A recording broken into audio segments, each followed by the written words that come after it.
Hello everyone, my name is Priya Singh Rangey. I am an assistant professor at the LJ Institute of Physiotherapy and the topic of the day is vocational evaluation. So today we'll be discussing about what is vocational evaluation, what are the different steps that are involved in vocational evaluation, what is the importance of work and what are the different parts of vocational evaluation. So beginning with what is vocational evaluation. When we talk about a person with disability, someone who is returning to employment after the onset of disability or any kind of sickness, or if the person has not worked earlier, these kind of people will need to undergo an assessment of the aptitude, the abilities or the work capacities these person possess in order to help them seek a job. This entire process is what is known as vocational evaluation.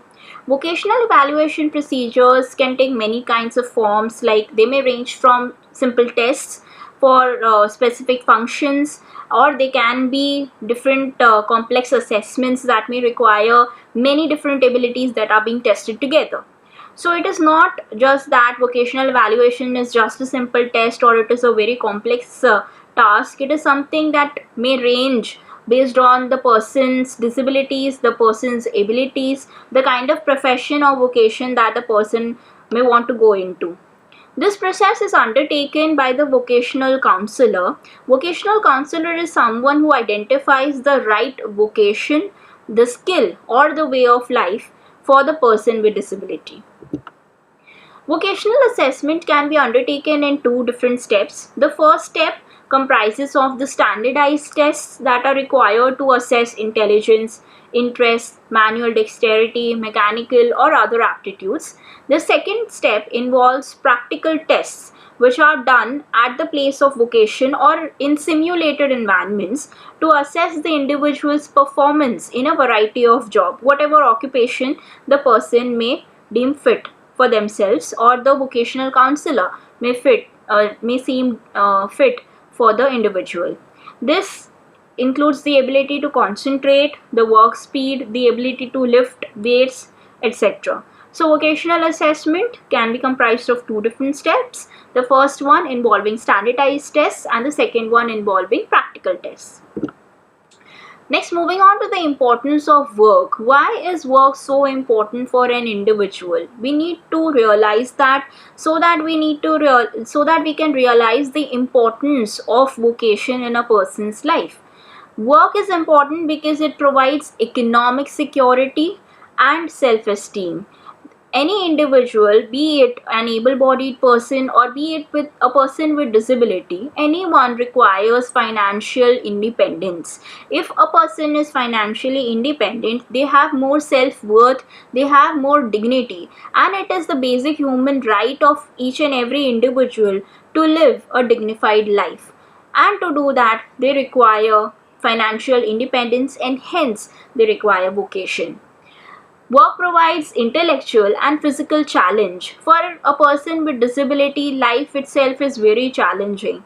But for someone who is homebound, life gets into a very monotonous tone. It becomes very routine. There are very few challenges that may occur in the life of the person, other than the challenges that are pertaining to the disability itself. And this may lead to a more monotonous kind of life for the individual.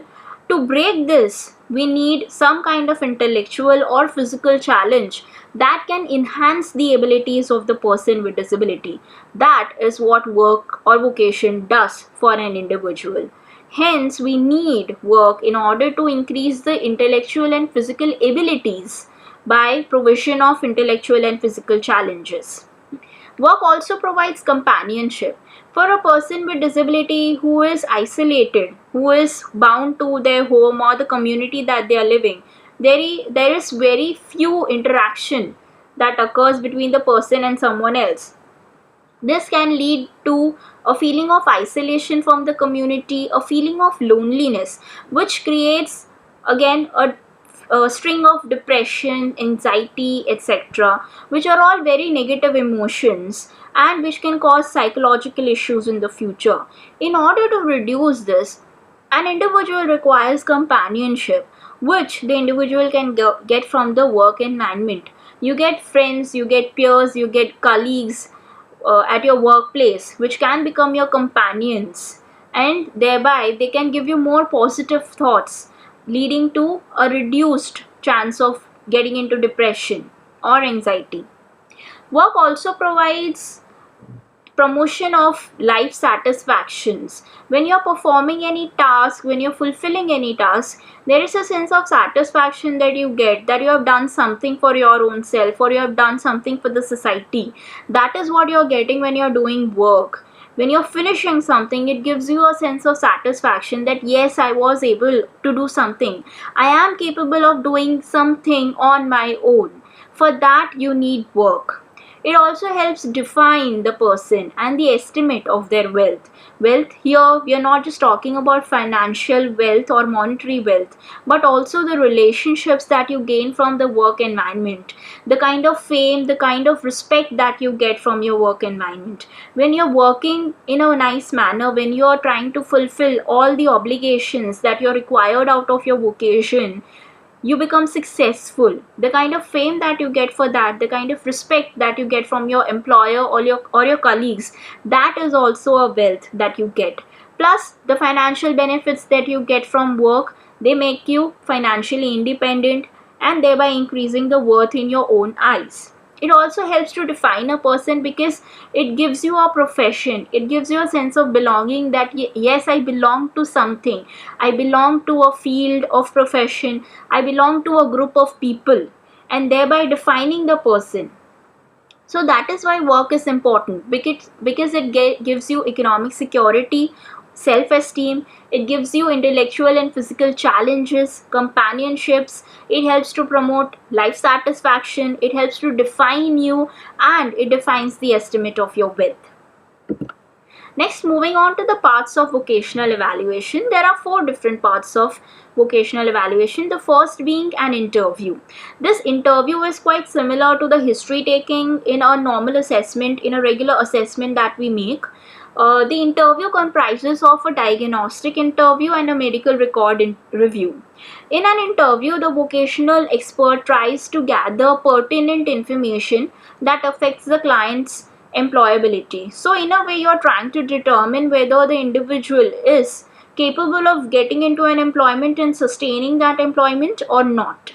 The questions that you usually ask in an interview are about the work and life experiences of the person with disability, the medical information regarding the person, the age of the person, the length of absence that has been there from the workforce, the educational background of the person, how much the person is qualified, depending on the qualification, what all different jobs the person can do, the vocational and the career goals, they are also given priority here, and the motivation level of the patient, as well as the current family and the personal situation. All these questions are asked in the interview section of the vocational evaluation.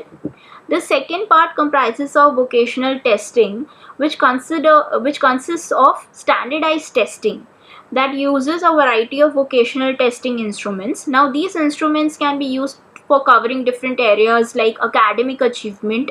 We need to know how much the person is qualified enough, and whether the qualification that the person is letting you know is actually the qualification or not. Many a times it may happen that the person may lie to you that the person is more qualified than he actually is. So you need to perform a string of tests in order to determine what the actual academic achievement of the person is.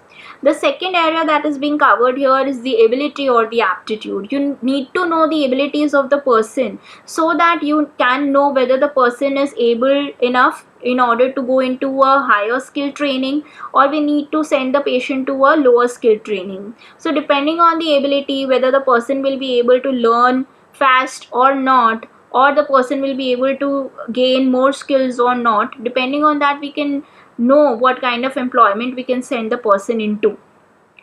The third is the interest and the personality of the individual.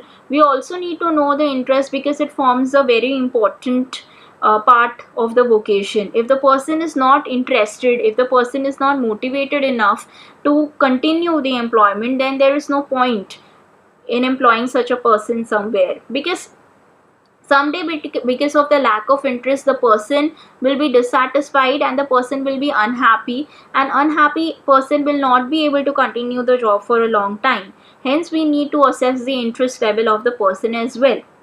We need to evaluate the work values or the work ethics that the person has. For any kind of vocation, for any kind of employment, the person needs to have some work ethics, because if there are no ethics, the person will not be able to mold themselves to the working environment. The person will not be able to work with other people. The person will not be able to communicate or follow orders. The person will not be able to gain more companionship within the peers, and that will again create a negative value of the patient in front of the employer, and thus not being able to continue the job for a long time. Hence, work values are also important. The another area which can be covered here is skills assessment. We need to know what skills the person is possessing, so that depending on the kind of skills, we can send the person to the particular employment. Like say if we have a patient who is good at knitting or sewing, we can send the person to garment making or to embroidery, etc. These kind of industries. If we know that the person is skilled at using different kinds of tool, we can send the person to work for some kind of mechanical industry. So depending on the skills that a person possesses, we can then decide what kind of employment or vocation we need to provide to the patient. The last area which needs to be covered is manual dexterity and coordination. For any job, for any vocation, any person requires manual dexterity, eye-hand coordination, etc. If these are absent, it can lead to a lot of accidents. The person may not be able to give more beneficial outcome, and hence the person will not be accepted in that kind of employment and not be able to continue the employment for long. That's why dexterity is again important. So these are the different parts or areas that are being covered in vocational testing: academic achievement, ability or aptitude, interest or personality, work values, skill assessment, and dexterity or coordination. The next part of vocational evaluation is market research. Now, once we have evaluated the person's vocational testing, the skills that the patient possesses, the motivation level, the abilities, etc., we need to know what kind of occupation we need to send the person into, and whether in the market that occupation is in demand or not. Are there any vacancies available for that particular vocation? What are the financial gains that the person may have in that kind of vocation? What are the long-term benefits of that kind of vocation? In order to do all that, we need to perform a little amount of market research. So here we are conducting labor market research in order to produce information as to earnings, qualifications, training requirements for specific job titles within the applicable geographical areas. The important point here is that we need to look within the geographical area that is applicable for the patient and not outside. Because if we are looking outside that specific geographical area, again a problem would be how to provide for transportation and commutation. So that also is important, that we need to look for job titles within the applicable geographical area that the evaluee may be capable of performing. So that is the third step, or the third part, which is market research. The last part of vocational evaluation is integration. Whatever we have done in the first three parts, the interview, the vocational testing, and the market research, we need to integrate the findings of all those parts, and we need to form an opinion or a conclusion. The integration of all the information that is collected by the vocational expert, including expert observations, medical and psychological reports, labor market research, test data, and diagnostic information, all these information need to be collected and integrated by the vocational expert in the part of integration. Once all the information has been integrated, the expert conducting the vocational evaluation will formulate an opinion as to the disabled individual's pre and post injury employment and earning capacity, and issue a comprehensive vocational report with vocational recommendations as to the next steps on both immediate and long-term career educational goals. So we need to know that what are the different abilities that the person possesses, and based on that, based on the different market research, the observations that we are making, we are trying to formulate the vocational recommendations for that particular individual. And we need to know what is the earning capacity of that individual. Only then we can formulate some foundational goals or objectives for the person's occupation. So these were the 4 different parts of vocational evaluation: the interview, the vocational testing, the market research, and the integration. To summarize, vocational evaluation needs to be done when the person is returning to work after an injury or sickness, or has never worked before. It involves standardized tests and practical tests, which were the 2 steps of vocational evaluation, and it can be divided into 4 parts: interview, vocational testing, market research, and integration. Thank you for listening.